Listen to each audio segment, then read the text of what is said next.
Assalamualaikum warahmatullahi wabarakatuh. Ketemu lagi di dalam konten cerita wayang. Terima kasih kepada teman-teman yang sudah mengklik video ini dan selalu menunggu konten-konten terbaru daripada channel ini. Terima kasih juga dengan dukungan kalian dengan mengklik tombol like, subscribe, serta komen dan membagikan video ini sebanyak-banyaknya. Kita akan kembali meneruskan tentang cerita yang kemarin. Bagaimana ceritanya? Mari kita simak bersama-sama. Setelah Prabu Jarasandha mati, kemudian pesta hajat samrat pun bisa dilaksanakan, yang dihadiri oleh 100 orang raja dan dipimpin oleh 7 orang resi.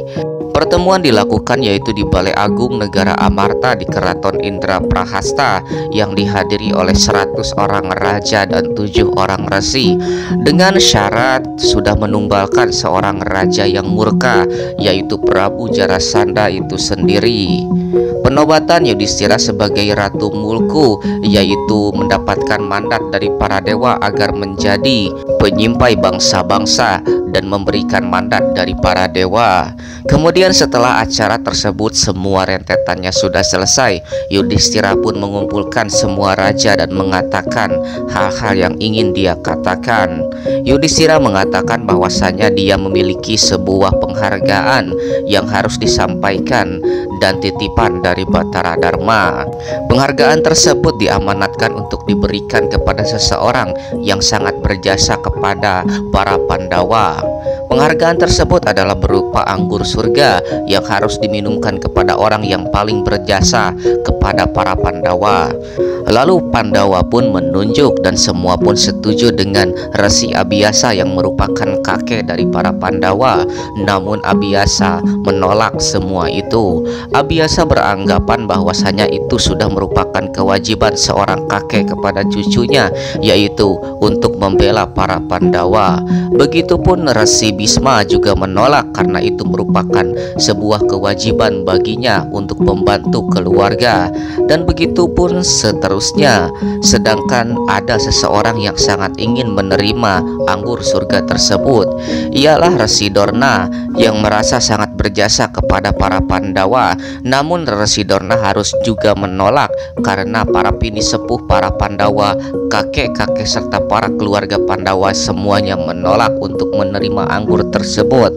Akhirnya setelah semua saling menuduh, kemudian tibalah kepada Prabu Batara Kresna. Prabu Batara Kresna adalah orang yang paling cocok demi menerima penghargaan tersebut. Selain daripada ikut andil di dalam kejayaan para Pandawa, Prabu Batara Kresna juga merupakan sang titisan Batara Wisnu.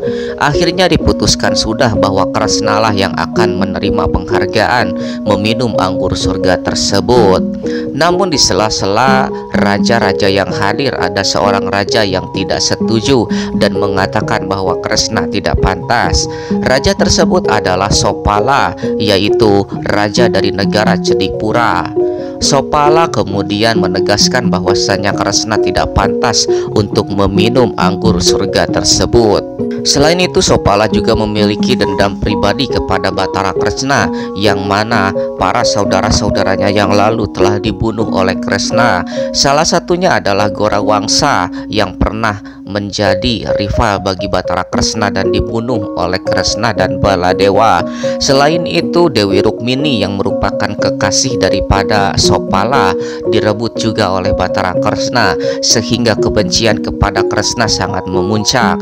Sopala menghina Prabu Batara Kresna dan terus-terusan menganggap bahwa Kresna tidak pantas menerima penghargaan tersebut. Semua raja yang hadir tentu saja merasa geram, namun semua tindakan yang akan dilakukan oleh para raja dicegah oleh Batara Kresna.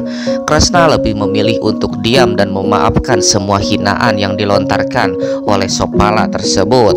Namun yang terjadi, Sopala malah semakin menjadi-jadi menghina Prabu Batara Kresna di hadapan raja-raja yang lain. Kemudian karena tidak tahan dengan semua hinaan dan karena memang sudah keterlaluan, Prabu Batara Kresna pun akan mengambil sebuah tindakan. Kresna pun kemudian mengajak Sopala untuk keluar dari keraton Indraprahasta. Sementara di luar sendiri Sopala sudah menyiapkan pasukan-pasukannya demi melawan Batara Kresna. Di antaranya adalah sang adik yaitu Sopali dan sang senopati Sopadenta. Kedua prajurit tersebut kemudian dihadapi oleh Bima dan Arjuna pun kemudian melepaskan anak panahnya demi menghancurkan semua pasukan Prabu Sopala. Sopali berhasil dikalahkan oleh Bima, sementara Sopadenta berhasil dikalahkan oleh Arjuna. Di luar sendiri Sopala masih terus menghina dan mengejek Batara Kresna dengan sebutan-sebutan yang tidak pantas. Kemudian Kresna pun memejamkan mata dan mengingat-ingat masa lalu tentang dirinya dan janji kepada sang ibu dari Sopala. Sopala adalah bayi yang terlahir cacat yang memiliki 4 tangan dan 4 kaki serta 3 mata. Sang ibu kemudian mengobati Sopala namun tidak bisa yang menyembuhkannya.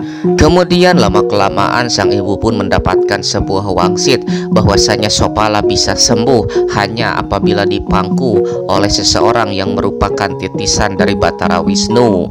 Lalu kemudian diadakanlah sebuah sayembara, apabila yang bisa memangku Sopala kemudian Sopala sembuh maka akan diberikan sebuah hadiah. Kresna dan Balarama yang waktu itu sedang berada di sana ikut serta di dalam memangku yaitu bayi Sopala. Tiba-tiba bayi Sopala pun menjadi sembuh setelah dipangku oleh Batara Kresna, dan kemudian disitulah Batara Kresna mengetahui bahwa dirinya adalah merupakan titisan Wisnu. Dan kemudian di balik rasa gembira tersebut sang ibu kemudian mengatakan bahwasanya apabila kesembuhan Sopala berada di tangan Kresna maka kematian Sopala berada juga di tangan Kresna. Kemudian sang ibu dari Sopala pun meminta kepada Kresna agar memaafkan semua perilaku Sopala di masa depan apabila ada yang menyinggung perasaan dari Batara Kresna. Kresna pun berpikir dan kemudian mengatakan sesuatu kepada sang ibu. Kresna akan memaafkan semua perilaku daripada Sopala asal tidak melebihi dari 100 hinaan dan tidak disaksikan oleh 100 orang lebih.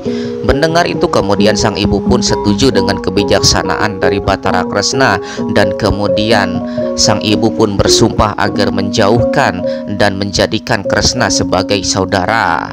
Dan begitulah sekilas cerita tentang Sopala ketika dilahirkan dan memiliki hubungan erat dengan Prabu Batara Kresna. Kresna pun kembali kepada pertarungannya dengan Sopala, dan Sopala pun masih tetap menghina Batara Kresna. Kresna yang sudah tahu bahwa semua hinaan itu sudah melebihi batas kemudian mengeluarkan senjatanya yaitu senjata cakra.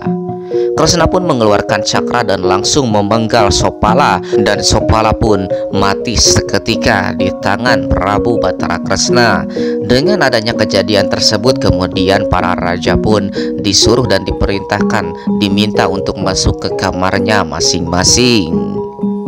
Ketika para raja akan menempati kamarnya masing-masing, Prabu Duryudana sangat terkesan dengan keraton Indraprahasta. Prabu Duryudana menyaksikan di dalam keraton ada sebuah genangan air yang mengalir. Genangan air tersebut seperti sungai yang mengalir namun berada di dalam keraton. Dan tiba-tiba saja kemudian Prabu Duryudana pun melihat seorang emban yang berjalan di atas air tersebut. Kemudian Prabu Duryudana pun dengan wajah yang penasaran dijelaskan oleh sang emban bahwasanya itu adalah merupakan permadani. Permadani yang menyerupai air yang mengalir tentu saja sangat terkagum-kagum dilihat oleh Prabu Duryudana. Prabu Duryudana pun mencoba dan benar saja dia tidak tenggelam ke dalam air tersebut karena memang genangan air tersebut adalah sebuah permadani. Prabu Duryudana kemudian semakin terkesima dengan apa yang berada di dalam keraton Indraprahasta. Ketika Prabu Duryudana hampir sampai ke kamar sang Prabu, kemudian melihat genangan air yang lain, Prabu Duryudana langsung menyangka bahwa genangan air tersebut adalah merupakan permadani yang lain. Namun ternyata genangan air tersebut adalah sebuah sungai kecil yang sesungguhnya, dan Prabu Duryudana pun menginjakkan kakinya ke sungai tersebut dan terjatuh. Jatuhnya Prabu Duryudana ke sungai dilihat oleh Dewi Drupadi, dan kemudian Dewi Drupadi pun mengetawahi atau menertawakan Prabu Duryudana. Sambil berkata sang Dewi Drupadi bahwasanya Duryudana serupa dengan ayahnya yang tidak bisa melihat. Tentu saja sang Prabu Duryudana mendengar ledekan tersebut dan disaksikan oleh Arya Sangkuni. Prabu Duryudana pun bersumpah untuk membalaskan dendam dari hinaan sang Dewi Drupadi dan didukung oleh sang paman Arya Sangkuni. Sangkuni juga berjanji bahwasannya dia akan membantu sang anak yaitu Prabu Duryudana untuk menepati janjinya membalas dendam ke Dewi Drupadi. Dan begitulah sekelumit kisah di keraton Indraprahasta. Terima kasih kepada teman-teman yang sudah menyaksikan video ini dari awal sampai akhir, dan jangan lupa untuk terus berikan dukungan dengan mengetik tombol like, subscribe serta komen, dan bagikan video ini sebanyak-banyaknya. Kita akan kembali di dalam cerita-cerita selanjutnya, dan kita akan bertemu lagi di dalam video yang akan datang. Sekian, assalamualaikum warahmatullahi wabarakatuh.